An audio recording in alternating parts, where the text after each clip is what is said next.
Hello दोस्तों, welcome to my channel. तो मैं एक बार फिर आ गई हूँ एक नई स्टोरी के साथ। उम्मीद करती हूँ कि ये आपको पसंद आएगी। मैं हमेशा कोशिश करती हूँ कि आपको कुछ अलग सा सुनाऊँ। तो चलिए हम आज की स्टोरी शुरू करते हैं। स्टोरी की शुरुआत एक बड़े से घर से होती है जिसका नाम जिंगशी होता है। हमें दिखाया जाता है कि वहाँ पर एक लड़का जो कॉफ़ी बना रहा होता है। फिर वो कॉफ़ी बनाकर न्यूज़पेपर देख रहा होता है। फिर कॉफ़ी पीकर वो अपने रूम में चला जाता है और वहाँ पर कोट वगैरह पहनकर तैयार हो जाता है। तैयार होकर वो नीचे डाइनिंग टेबल पे आता है जहाँ पर उसे फिर नाश्ता सर्व किया जाता है। उसकी आंटी कहती है गुड मॉर्निंग सर। वो लड़का भी कहता है गुड मॉर्निंग। फिर उसकी आंटी कहती है कि उम्मीद करती हूँ कि आपको आज का नाश्ता पसंद आएगा। वो लड़का फिर उस आंटी को धन्यवाद कहता है और अपना नाश्ता करने लगता है। नाश्ता करने के बाद वो बाहर आता है। बाहर जाकर वो फिर अपनी कार में बैठ जाता है। फिर वो कुछ देर बाद अपनी कंपनी में पहुंच जाता है। कंपनी में पहुंचकर वो अपनी चेयर पे बैठ जाता है। फिर वो कुछ काम करने लगता है लैपटॉप में। तो कुछ देर बाद वहाँ पर एक लड़की आती है। वो उस लड़के से कहती है कि हाय बेबी, तुम कैसे हो, कितने दिनों बाद हम मिले। ऐसा कहते हुए वो जाकर उस लड़के की गोद में बैठ जाती है और फिर वो उस लड़के को उसकी चीक्स पे किस करने लगती है। इससे वो लड़का उस लड़की को बहुत ही प्यार से देखने लगता है। तो चलिए दोस्तों, इतना ये दोनों प्यार से देख रहे हैं तो हम थोड़ा इनके बारे में जान लेते हैं। ये जो लड़का है इसका नाम वांगजी होता है और ये एक किंग की तरह होता है। ऐसी कोई भी चीज़ नहीं है जो इसके पास ना हो। इसके पास बहुत सी कंपनियाँ, बार, शॉप्स, मॉल, थिएटर सब कुछ होता है। मतलब इसको आप किंग कह सकते हैं। और ये थोड़ा डॉन वाले काम भी करता है, जैसे कि किसी से पैसे वगैरह लेना। आप समझ ही सके होंगे। तो हम इस लड़की के बारे में जानते हैं। इस लड़की का नाम म्याम्या होती है। ये वांग जी की गर्लफ्रेंड होती है। अब आप समझ ही गए होंगे कि जब वांग जी डॉन है तो ये लड़की इसके पास क्यों है। ये वांग जी की गर्लफ्रेंड है और ये वांग जी से शादी करना सोचती है, पर वांग जी इसको थोड़ा सा भी भाव नहीं देता और ये इसको बस गर्लफ्रेंड सोचता है, पर ये समझता नहीं है इसको थोड़ा भी। बस ये इसके पास चिपकी रहती है ऐसे ही। तो फिर चलिए हम तो कहानी के आगे बढ़ते हैं। तो हम कुछ देर बाद ऑफिस का गेट खुलता है। गेट से एक लड़का आता है। वो कहता है वांग जी से कहता है कि किंग, आपने कहा था उस कंपनी से डील लेने को, वो काम हो गया है और हमने उसको भी पकड़ लिया है जिसको आपको पकड़ने के लिए कहा था आपने। वांग जी कहता है ठीक है, उसको वहीं पे रखो, मैं कुछ देर बाद आता हूँ। वो लड़का जिसका नाम जेवुजुन होता है वो वांग जी का सेक्रेटरी होता है जो वांग जी के लिए सारे काम करता है। जेवुजुन वांग जी को वो कर चला जाता है। फिर वांग जी कुछ देर बाद एक रूम के अंदर जाता है जो बहुत ही ब्लैक यानी कि अंधेरा होता है। उसके अंदर वो एक चेयर पर बैठता है और अपने हाथ में एक बड़ा सा स्टिक लेता है। एक हाथ में उसकी स्टिक होती है और एक में गन होती है। उसके सामने ही एक आदमी घुटनों पर बैठा हुआ होता है। उस आदमी के पास पीछे 2 बॉडीगार्ड खड़े हुए होते हैं। वांग जी उससे फिर पूछता है तो तुम ही हो वो जिसे मैं इतने दिनों से ढूंढ रहा था।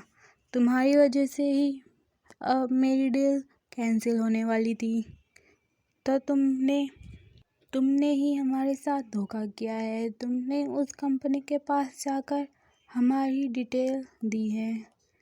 तो अब बताओ मैं तुम्हारे साथ ऐसा क्या करूं जो कि तुम्हें माफ़ कर सकूं। ऐसा तो कुछ भी नहीं है ना। अब वो आदमी उससे वांगजी से माफ़ी मांगने लगता है कि इसमें मेरी कोई गलती नहीं है। वांगजी उसकी एक बार भी नहीं सुनता और फिर उसको खड़े होकर सीधा गोली मार देता है और फिर वहाँ से निकल जाता है। जेवुजुन भी वांगजी के पीछे होता है। वांगजी जेवुजुन से कहता है जल्दी से काम फिनिश करो। जेवुजुन भी हाँ में जवाब देता है। फिर जब वांगजी कार में बैठ जाता है तो उसके पास कॉल आती है जो उसकी मोम की होती है। वांगजी कॉल उठाकर कहता है हेलो मोम, आप कैसी हैं। उसकी मोम कहती है मैं ठीक हूँ, तुम घर कब आ रहे हो। वांगजी कहता है क्यों, क्या हुआ मोम। उसकी मोम कहती है कि मेरा मन तुम्हें देखने का कर रहा है। वांगजी कहते हैं ठीक है मोम, मैं अभी डिनर पे आता हूँ। फिर वांगजी थोड़ी देर बाद अपने घर के लिए निकल जाता है। घर पहुंचकर वो अपनी मोम से मिलता है और अपनी मोम के गले लगता है। उसके डैड भी वहीं पर बैठे थे और उसके डैड कहते हैं तो तुम कैसे हो वांगजी। वांगजी कहता है मैं ठीक हूँ डैड। उसके डैड कहते हैं कि तुम्हारा काम कैसा चल रहा है। वांगजी कहता है अच्छा चल रहा है डैड। फिर वो और उसके पेरेंट्स डाइनिंग टेबल पर डिनर करने लगते हैं। तभी वांगजी अपनी मोम से कहता है मोम, आपका बर्थडे आ रहा है तो आप अपने बर्थडे पर क्या गिफ्ट लेंगे। उसकी मोम कहती है मुझे कुछ भी नहीं चाहिए बेटा, तुम हो ना मेरे पास, फिर मुझे गिफ्ट की क्या ज़रूरत है। वांगजी कहता है मैंने एक बड़ा सा क्लब देखा है, हम वहाँ पर जाकर अच्छे से पार्टी करेंगे और सबको बुलाएंगे, आपके दोस्तों को भी और सब फ्रेंड्स को भी। उसकी मॉम कहती है जैसा तुम ठीक समझो। फिर वांगजी और उसके पेरेंट्स डिनर कर लेते हैं। फिर कुछ देर बाद वांगजी बात कर कर अपने रूम में चला जाता है। वांगजी अपने पेरेंट्स से बहुत प्यार करता है। उसके पेरेंट्स को पता है कि इसके पास वांगजी बहुत सी कंपनियों का मालिक है, वो बहुत सी कंपनियों में काम करता है और वो कैसे करता है वो उनको नहीं पता है। फिर वांगजी अपने रूम में चला जाता है। वो बात लेकर फ्रेश होकर बाहर आता है और अपने बेड पर बैठकर लैपटॉप में कुछ काम करने लगता है। कुछ देर बाद उसके पास जेवुजुन का कॉल आता है। जेवुजुन वांगजी से कहता है कि सर, वो लेडी बिल्कुल भी नहीं मान रही है और हमने उसे बहुत ही ज़बरदस्ती भी की है पर वो बिल्कुल भी नहीं मान रही है। वांगजी कहता है कोई बात नहीं, कुछ दिनों में मैं वहाँ पर आऊँगा तो मैं बात कर लूँगा। फिर वो ये कहकर फ़ोन रख देता है और अपने लैपटॉप में काम करना शुरू कर देता है। फिर नेक्स्ट मॉर्निंग सुबह को उसकी मोम उसका गेट खड़काती है। वांगजी ये सुनकर नींद से जग जाता है और अपना गेट खोलता है। उसकी मोम कहती है कि सुबह हो गई है वांगजी, चलो हमारे साथ नाश्ता कर लो। वांगजी कहता है कि मैं अभी आ रहा हूँ मोम, फ्रेश होकर। मोम कहती है ठीक है, जल्दी आना। फिर वांगजी फ्रेश होने चला जाता है। फिर फ्रेश होकर वो नीचे आकर वो अपने पेरेंट्स के साथ नाश्ता करने लगता है। फिर उसके डैड कहते हैं वांगजी, अब तुम बड़े हो रहे हो तो तुमने आगे क्या सोचा है। वांगजी अपने डैड से कहता है किस बारे में डैड। उसके डैड वांगजी की मोम की तरफ देखने लगते हैं। उसकी मोम वांगजी से कहती है कि हमने सुना है तुम्हारी एक गर्लफ्रेंड है, तो तुम उससे कब मिलवा रहे हो हमें।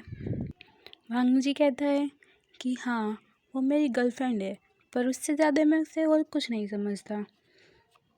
ये सुनकर वांग जी की मॉम उसे कुछ कहने ही वाली थी, पर फिर उसके डैड वांग जी के उन्हें रोक देते हैं। फिर वांग जी नाश्ता कर कर बाहर अपनी कार में आकर बैठ जाता है और अपनी कंपनी के लिए निकल जाता है। कंपनी में पहुंचकर उसे जेवुजुन बताते हैं कि हमारी सर एक मीटिंग है, तो हमें वहाँ पर जाना होगा ज़रूर।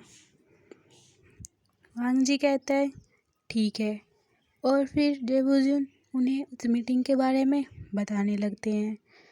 वांग जी कहता है ठीक है, और ये कहकर फिर जेवुजुन के पास से चले जाते हैं। वांग जी फिर अपना काम करने लगता है।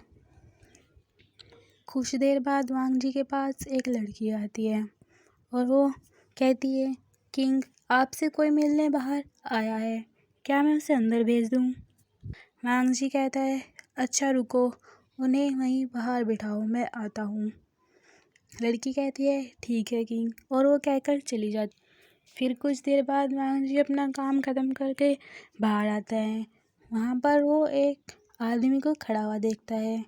वांग जी उसके पास जाकर कहते हैं तो आप कैसे हैं? फिर वो आदमी कहता है मैं ठीक हूँ सर। और फिर वे दोनों जाकर एक रूम में बैठ जाते हैं। वह आदमी वांग जी से कहता है कि सर, आपने हमारा जो थिएटर अपने नाम तो किया है, पर आप उसमें पैसे लगाते हैं, तो मैं बस उसी के बारे में बात करने के लिए आया हूँ। वांग जी कहता है हाँ बोलिए। इतने में उनके रूम का गेट खुलता है। वहाँ पर एक लड़की चाय और कुछ खाने के लिए लेकर आती है, और फिर वो टेबल पे रख के चली जाती है। और लड़की बाहर आकर एक लड़की से कहती है कि हमारे सर भले ही किंग क्यों ना हो, पर वो दिल के बहुत ही अच्छे हैं। दूसरी लड़की कहती है हाँ तुमने सही कहा। फिर वांग जी उस आदमी से कहता है आप पहले थोड़ा कुछ चाय वगैरह ले लीजिए। फिर ये दोनों चाय पीते हैं। फिर वो आदमी वांग जी से कहता है कि मेरा थिएटर ज़रूर पुराना हो गया है, पर मैं चाहता हूँ कि आप उसे थोड़ा नया बनाने के लिए सोचें। वांग जी कहता है हाँ तुमने सही कहा, मैं इस बारे में ज़रूर सोचूंगा, और आप जितने भी पैसे चाहते हैं मुझे बता देना, और फिर वो नए जैसा हो जाएगा। वो आदमी कहता है जी सर। फिर कुछ देर बाद बातें कर कर वो आदमी वांग जी के पास से चला जाता है। फिर वांग जी अपने ऑफिस में वापस आ जाता है। फिर कुछ देर बाद जेवुजुन वांग जी के पास आते हैं और कहते हैं सर, हमारी मीटिंग का टाइम हो गया है। फिर वांग जी और जेवुजुन मीटिंग के लिए निकल जाते हैं। तो दोस्तों, इस पार्ट को मैं यहीं पे फिनिश करती हूँ। अगर आपको ये पार्ट अच्छा लगा हो तो मुझे कमेंट सेक्शन में ज़रूर बताना, और अगर आप चाहते हैं कि मैं स्टोरी कंटिन्यू करूँ तो ये भी मुझे बताना। अगर आपको ये स्टोरी पसंद आई हो तो मैं इसको आगे कंटिन्यू ज़रूर करूँगी। प्लीज़ दोस्तों मुझे बताना क्या मैं इसको कंटिन्यू करूँ या फिर मैं कोई और स्टोरी को एक्सप्लेन करूँ। अगर आपको ये पार्ट अच्छा लगा हो तो प्लीज़ लाइक करना और मेरे चैनल को सब्सक्राइब करना। अगर आप और ऐसे ही स्टोरी सुनना चाहते हैं और मुझसे बातें करने के लिए प्लीज़ कमेंट ज़रूर करना। थैंक यू दोस्तों। Okay bye.